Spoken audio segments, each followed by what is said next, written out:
পৃথিবীর প্রাচীন সমৃদ্ধশালী সভ্যতাগুলোর মধ্যে রোমান সাম্রাজ্য অন্যতম। প্রায় 1400 বছর ধরে প্রচলিত ছিল এই রোমান প্রজাতন্ত্র। শুরুটা হয়েছিল যীশুখ্রিস্টের জন্মের আরও 5 শতক আগে। বর্তমানে ইতালি নামে পরিচিত ভূমধ্যসাগরীয় উপদ্বীপ এলাকায় এখন থেকে প্রায় 3000 বছর আগে রোম নামক একটি জনপদের ভিত্তি স্থাপন করা হয়েছিল। কালের পরিক্রমায় এই জনপদটি প্রথমে একটি রাজ্য, তারপর প্রজাতন্ত্র এবং সবশেষ একটি সাম্রাজ্য হিসেবে ইতিহাসের পাতায় অমর হয়ে আছে। খ্রিস্টাব্দ প্রথম শতকে এই রোমান সাম্রাজ্য উত্তর পশ্চিম দিকে ব্রিটেন থেকে শুরু করে দক্ষিণ পূর্বের বর্তমান মিশর এবং সিরিয়া পর্যন্ত বিস্তৃত ছিল। এই সময় এই সাম্রাজ্যের জনসংখ্যা ছিল প্রায় 60 কোটির মতো, যার মধ্যে আনুমানিক 10 কোটি নাগরিক রাজধানী রোম শহরে বসবাস করতেন। পুরো সাম্রাজ্য জুড়ে এই বিপুল সংখ্যক মানুষের মনোরঞ্জনের জন্য রোমান সম্রাটরা অ্যাম্ফিথিয়েটার নামক এক ধরনের স্থাপনা তৈরি করতেন। স্টেডিয়াম সদৃশ এই স্থাপনাগুলোর কেন্দ্রে বিভিন্ন মরণাস্ত্রে সজ্জিত গ্ল্যাডিয়েটররা মরণপণ যুদ্ধে অবতীর্ণ হতেন। থাকতো বাঘ, সিংহ এবং গন্ডারের মতো প্রাণীদের লড়াই উপভোগের ব্যবস্থা। এমন প্রায় 250 অ্যাম্ফিথিয়েটার রোমান সাম্রাজ্য জুড়ে ছড়িয়ে ছিটিয়ে রয়েছে। এই ভিডিওতে আপনাদের সপ্তাশ্চর্য রোমান কলোসিয়াম নামক অ্যাম্ফিথিয়েটারটি সম্পর্কে বিস্তারিত জানাবো। খোদ রোম শহরে অবস্থিত এই স্থাপনাটিকে রোমানদের নির্মিত স্থাপত্য কর্মগুলোর মধ্যে সর্বশ্রেষ্ঠ আখ্যা দেওয়া যেতে পারে। এটি নির্মাণে এমন কিছু প্রযুক্তি উদ্ভাবন করা হয়েছিল যা এখনও আমরা বহুতল ভবন নির্মাণে ব্যবহার করে থাকি। কলোসিয়ামের কারণে রোম নগরীকে রক্তের আর সত্তার শহর বলেও ডাকা হতো একসময়। বিশ্বের অনেকেই হয়তো জানেন না, লাখো রাজবন্দী, যুদ্ধবন্দী, কৃতদাস আর মৃত্যুদণ্ডপ্রাপ্ত অসহায়দের রক্তে সিক্ত কলোসিয়ামের মাটি প্রতিটি ধূলিকণা। অদ্ভুত কাঠামোর ইমারতটির প্রতিটি ইট, কাঠ, পাথরে মিশে আছে নিহতদের অন্তিম নিঃশ্বাস। শতাব্দীর পর শতাব্দী ধরে চলা সেই বিভৎস জঘন্যতম প্রাণ সংহারে দ্বৈত যুদ্ধের ইতিহাসের নীরব সাক্ষী হয়ে আজও দাঁড়িয়ে আছে বিশেষ নির্মাণশৈলীর এই কলোসিয়াম। একটু ইতিহাসের দিকে তাকানো যাক। রোমান যখন পুড়ছিল, নিরু তখন বাঁশি বাজাচ্ছিল। এরকম একটি প্রবাদের সাথে আমরা প্রায় সবাই পরিচিত। প্রবাদের এই নিরু ছিলেন রোম সাম্রাজ্যের সবচেয়ে ইস্পাত দৃঢ় নেতাদের একজন। প্রবাদে যেরকম বলা হয়েছে যে রোম নগরী যখন পুড়ছিল তখন তিনি বাঁশি বাজাচ্ছিলেন। এটা নিয়ে বেশ বিতর্ক রয়েছে, আমরা সেদিকে যাচ্ছি না। বাস্তবে সম্রাট নিরু ছিলেন একজন প্রচণ্ড ক্ষমতালোভী ব্যক্তি। সিংহাসনে বসার ক্ষেত্রে তার আপন ভাই ব্রিটানিকাস বাধা হয়ে দাঁড়াতে পারে, এই ধরনের অনুমান থেকে তিনি তার আপন ভাইকে বিষ প্রয়োগের মাধ্যমে সুপরিকল্পিতভাবে হত্যা করেন। পরবর্তীতে মায়ের সাথে ঝামেলা হওয়ায় তিনি তার মাকেও হত্যা করেন। কিন্তু তার অত্যাচারী শাসনে রোমের সিনেট একসময় তাকে জনগণের শত্রু হিসেবে আখ্যায়িত করে। তিনি প্রাসাদ ছেড়ে পালিয়ে যান। পরবর্তীতে মাত্র 30 বছর বয়সে আত্মহত্যার মাধ্যমে তার জীবন অবসান ঘটে। সম্রাট নিরুর শাসনামলে রোমান জনগণের তীব্র জনরোষ থেকে বেশ কয়েকটি গৃহযুদ্ধ বেঁধে যায় এবং নানা তরাই উতরাই পাড়ি দিয়ে শেষ পর্যন্ত ভেসপাসিয়ান নামের একজন ব্যক্তি রোম সাম্রাজ্য শাসনের দায়িত্ব গ্রহণ করেন। সম্রাট নিরুর পরিণতি থেকে শিক্ষা নিয়ে নতুন সম্রাট ভেসপাসিয়ান রোমান জনগণের সন্তুষ্টি অর্জন ও সাম্রাজ্যের হারানো খ্যাতি ফিরিয়ে আনার জন্য বেশ কিছু স্থাপনা তৈরির ঘোষণা দেন। এসবের মধ্যে একটি ছিল এমন একটি বিনোদনের স্থান তৈরি করা যেখানে হাজার হাজার মানুষ একত্রে কোনো কিছু উপভোগ করতে পারবে। সম্রাট নিরুর তৈরি গোল্ডেন প্যালেসের সামনে বিশাল জায়গায় জুড়ে বাগান ও নহর ছিল। সোনালী প্রাসাদের সামনে বাগানের জায়গাটি প্রস্তাবিত কলোসিয়াম তৈরির স্থান হিসেবে নির্ধারণ করা হয়। 70 থেকে 72 খ্রিস্টাব্দে এটির নির্মাণ কাজে হাত দেন ফেরিয়াস বংশের সম্রাট ভেসপাসিয়ান। মূলত জনসভা ও নাট্য উৎসবের জন্য ইমারতটি তৈরি করেছিলেন তিনি। নাম রেখেছিলেন অ্যাম্ফিথিয়েটারিয়াম ফেবিয়াম। 7 বছরে 3 তলা পর্যন্ত নির্মাণের সময় তার মৃত্যু হয়। এরপর ক্ষমতায় বসেন তারই পুত্র টাইটাস, যিনি ছিলেন পৃথিবীর নিষ্ঠুরতম শাসকদের একজন। 80 খ্রিস্টাব্দে অ্যাম্ফিথিয়েটারের বাকি কাজ সম্পন্ন হয় তারই হাত ধরে।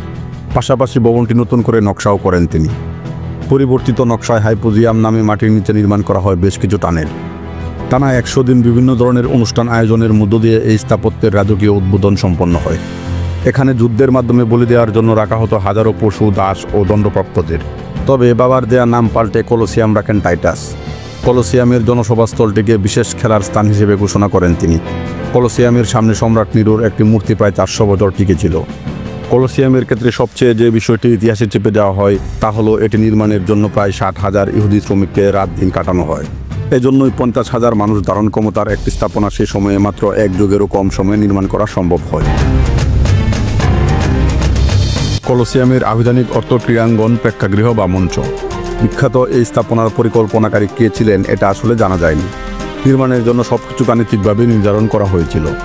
রোমান স্থাপত্যশৈলীতে নির্মিত এই কলোসিয়ামটি 4 তলা বিশিষ্ট ছাদহীন বৃত্তাকার এক স্থাপত্য কাঠামো, যা 189 মিটার দীর্ঘ এবং 156 মিটার চওড়া। এটির মূল এলাকা 6 একর। বাইরের দেয়ালের উচ্চতা 48 মিটার এবং ঘের মূলত 545 মিটার।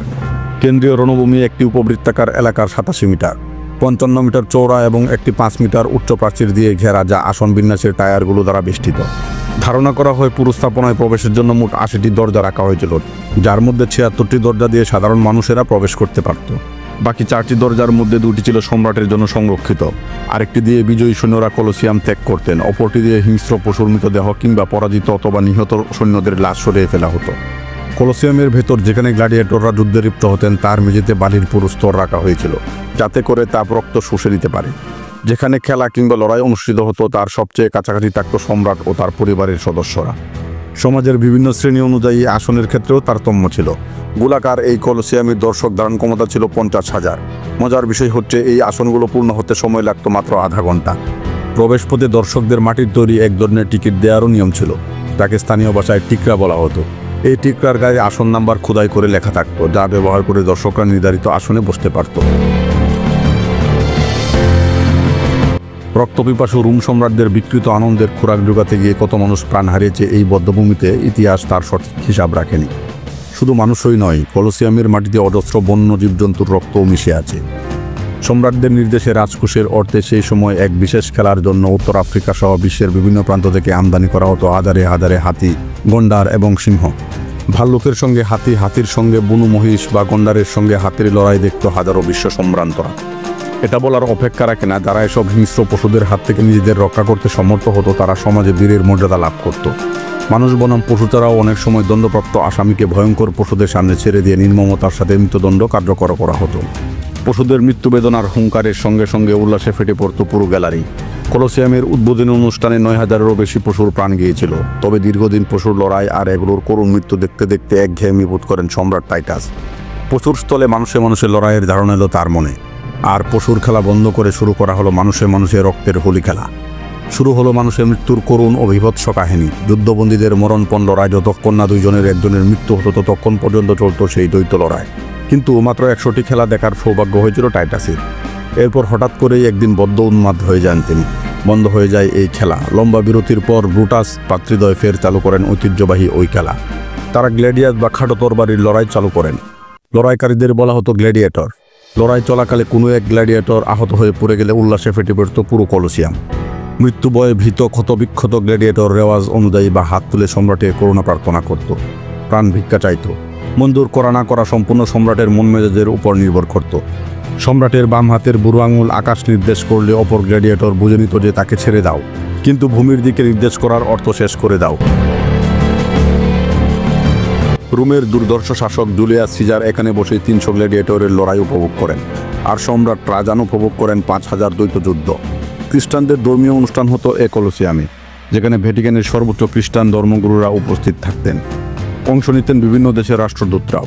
সেখানে এক ধর্মীয় উৎসবে উপস্থিত প্রত্যেককে কলোসিয়ামের এক মুঠো করে মাটি উপহার দিতে চেয়েছিলেন পোপ গ্রেগরি, কিন্তু কেউই তা নিতে রাজি হননি। তাদের অভিযোগ, এই মাটি হাতে নিয়ে চাপ দিলে এখনও বের হবে তাজা রক্ত। দ্বিতীয় বিশ্বযুদ্ধে যত রক্ত ঝরেছে তার চেয়ে অনেক বেশি রক্ত ঝরেছে রোমের কলোসিয়ামের এই মাটিতেই। 16 ও 17 শতাব্দীতে কলোসিয়ামের দায়িত্ব পুরোটাই চলে যায় চার্চের দখলে।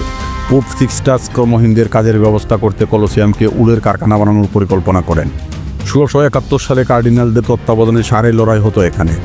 1749 সালে 14তম পোপ বেনেডিক্ট নিহত শহীদের আত্মার শান্তি কামনায় এটাকে শান্তির মন্দির ঘোষণা করেন। সেই সময় থেকেই সেখানে নিষিদ্ধ করা হয় প্রাণ বলি দেওয়ার নিষ্ঠুর খেলা। 343 ও 1349 সালের দুটি শক্তিশালী ভূমিকম্পে কলোসিয়ামের প্রায় অর্ধেকেরও বেশি অংশ ভেঙে যায়। তারপর এটি একবার সংস্কার করা হয়েছিল। বর্তমানে ইতালিয়ান সরকার এর রক্ষণাবেক্ষণ তদারকি করেন। ইউনেস্কো 1990 সালে কলোসিয়ামকে বিশ্ব ঐতিহ্যবাহী অঞ্চল হিসেবে স্বীকৃতি দেয়। প্রতি বছর প্রায় 6 মিলিয়ন পর্যটক বীর্যমান এই কলোসিয়ামকে এক নজর দেখার জন্য। কলোসিয়ামের সামনে দাঁড়ালে এখনও সেই অতীতের রোমাঞ্চ শিহরণ জাগে। সেই যোদ্ধারা এখন আর নেই, কিন্তু ধ্বংসস্তূপ নিয়ে মহাকালের পথে এখনও দাঁড়িয়ে আছে কলোসিয়াম।